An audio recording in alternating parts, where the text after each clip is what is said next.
I'm going to do the rocks with a little neutral color. Neutral is a mixture of blue and red and yellow. A little rag, and I'm just going to add a very light gray neutral wash over the rocks and the sand.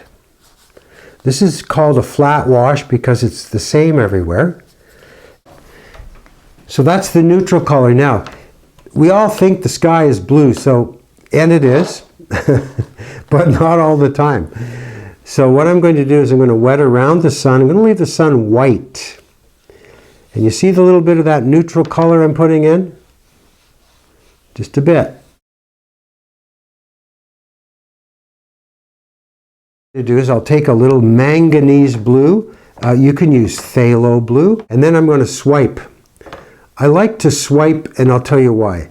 Then we get to watch what happens. And I like to mix my colors sometimes on an actual piece of paper to see what they're like. Now you can see that cadmium red's a little pasty, and here's the alizarin crimson permanent, and it's a little more transparent, so the two of them together make a great team. But look at these little clouds forming. So I might just add a couple right here. And now I can safely put that on the mountain. See how it bleeds in? I want that. But on this side, I'm going to put blue. See, why? Well, because this is red, it might more or less shining there. And this one's probably in the shade or in the shadow. And that will reflect in the water. But over here, the reddish color will reflect in the water. I might just put a little bit in there. And I might put a swipe through the bottom here. I'm going to go with a very small amount of this. And then I'll clean my brush and take a small amount of pure yellow.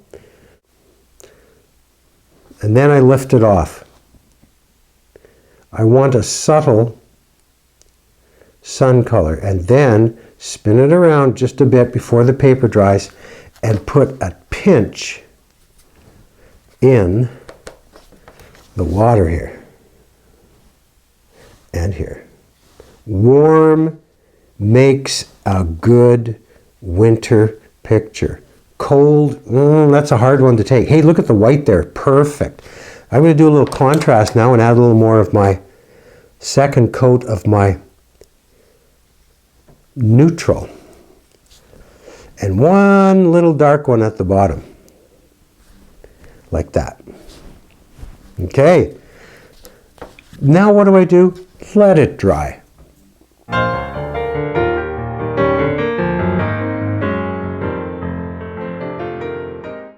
This paper is really dry. It's got its first coat, and now I'm going to deepen things, and I have many choices here. These are Cadmium, which are the student quality, and they're not that bad for the price. These are Graham paints. They're made with honey in them, and they're all permanent, especially the alizarin. And I'm going to be using the Azo Yellow. Azo. Then we have alizarin. I've already got some there. And then I have phthalo, which I've put here, and I've used a little bit of the cobalt from the Cadmium. So last and not least is my favorite red, I guess because it's really red.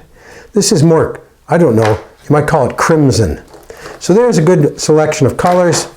I have a paper towel, I have my water, my spritzer. Sometimes I like to use the spritzer to moisten my paints. I'm not going to spray the paper because I want to keep it dry. Start with a little bit of water on our brush, and let's take a little bit of, I don't know, let's take a little red. Now the cadmiums are very thick, so you don't want to, in the beginning, you want to thin them fairly well. And I'll show you an interesting way to make a graded wash on a rock. We thinned it. You should be able to see through it. Needs a little more. If you can see through it, you've thinned it enough. There we go. Now we don't want it to be too thick, so the next thing to do is tap it on our paper here. And now I've just got enough on it so that I can do some, first of all, some flat washes on, let's pick 5 or 6 stones.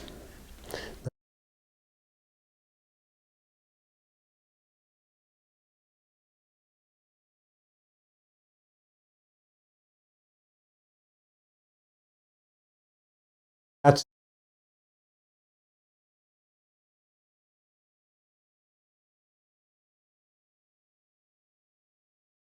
enough reds, maybe one more over here. Now watch this, I clean off my brush. I clean it really well. And then I take my brush, which is a little damp, and I lighten the top of each rock. And that gives me a little gradation, dark to light. That's a simple way to make a graded wash. So we take some of the azo yellow and add a little water to it. Thin paints until you know how to use them thicker. So there we can see through it. We touch it so it's not drippy. And now I'm going to touch a few of the other rocks and just dab them so that they get a wash. And you would call this a flat wash because it's all the same. But I'm going to do something a little different. This is still soluble. So I'll take a little bit of that red and mix it into the yellow to make what's called a secondary color, which is orange. And I'll just put a drop in each of the yellow rocks at one side. Let's pick some blue rocks. Now blue can come in many, many hues. This is a cobalt blue hue, which means it's fairly warm. It's a little thicker than most blues, so you don't want to use it full strength, but we're going to put some blue. There we go. I'm going to put a drop in here, just on one side, clean my brush off, so it's very clean, and just wipe that around a bit because the sun's here, then the stomach or the front would be in shadow. So look at this, I've got a little bleed here. See that little happy accident? The little yellow bled into the blue. Perfect. Be careful and watch for these things. They're not mistakes. I'm adjusting all the rocks with a little blue, which will turn some of them green. There we go. See, I might add a little more here. There, I like that. Yeah, maybe just a drop more. Make sure it's not too thick. There, let it drift. So now I'm going to come over here and I'm going to do a graded wash simply by taking a little bit of the phthalo blue this time. And the reason I'm using phthalo blue is because it's a little cooler than the cobalt and it's very transparent. But I have to do something here. I have to make sure that my board is tilted. So I'm going to put it up on something right here, see? So that the water can run downhill. And I start here, and I put a little bit on, back and forth. Then I stop, clean off my brush, so that there's not so much paint on it. And then just pull it over, like that. That's a fast graded wash. And you can make it a little darker because the paper's wet now, you can put one little swipe there and then let it drift. Just let it drift down. Just trust it. Let it drift. Add a little water to your original, the one you took. And put another one beside it. Notice it's a little bit lighter. And let that drift. You get a very interesting wash this way. You see the drip keeps coming? Watch. I'm going to clean my brush right off this time so there's no paint on it. See, the sun's coming out. And I can bring it right into the bird because he's black. Now we have a graded wash from dark, medium to light, but also it has variation in its tone. It's mottled. And lift this up here just by taking my brush. This is a Sable blend. It's about $30. I've had this for several years. Sable brushes last up to 50 years. See, the two blues are different. This one's cooler, this one's warmer. I'm going to flip it over now. Oh, I like that effect there. And we'll do the same on the other side. Get some clean water. This with a little bit of yellow. So I take a little bit of yellow on my brush. Just a bit. I can see it's quite transparent. Put a little yellow there. Rub it off. Clean my brush. So the brush just has a little water on it. And the paint will only go where the paper is wet. Alizarin actually makes a very pure orange. So there you have a little bit of alizarin, not too much.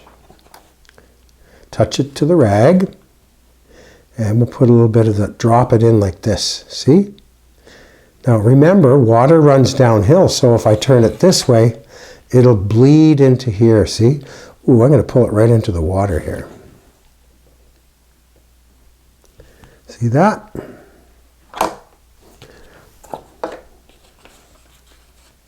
Perfect.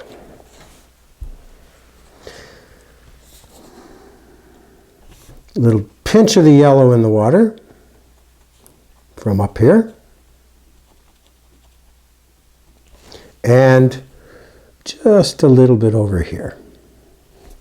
Now I need to take a little bit of the blue for the water here, because whatever is up top will reflect down here. This is a little bit on the cool side, so I take a little bit of yellow here. Not too much, just a pinch.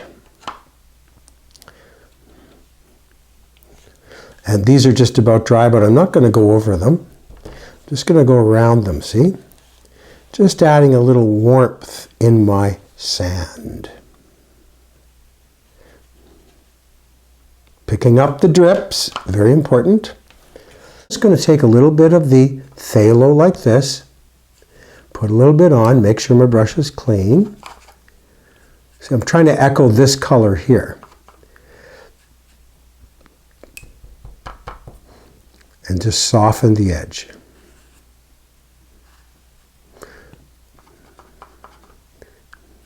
There.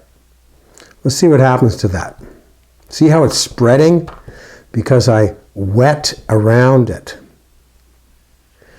It's actually quite a... Oh, I can see a nice cloud coming in here.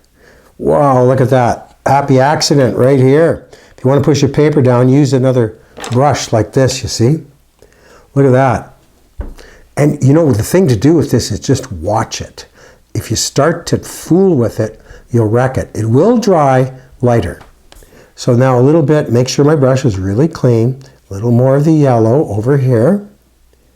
Up in here, see? And a pinch of the alizarin, just to warm up the sun area.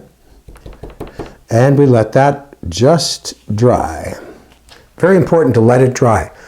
I like this dark here. Now, I might say, oh, I wish this was darker. You can make it darker later. Right now, it's perfect. This is the second stage of the drawing. You want to let it dry before you finish. So, 2 stages. So you draw, ink it, and lay in your initial colors. Second, deepen your colors. And third, put in the final touches.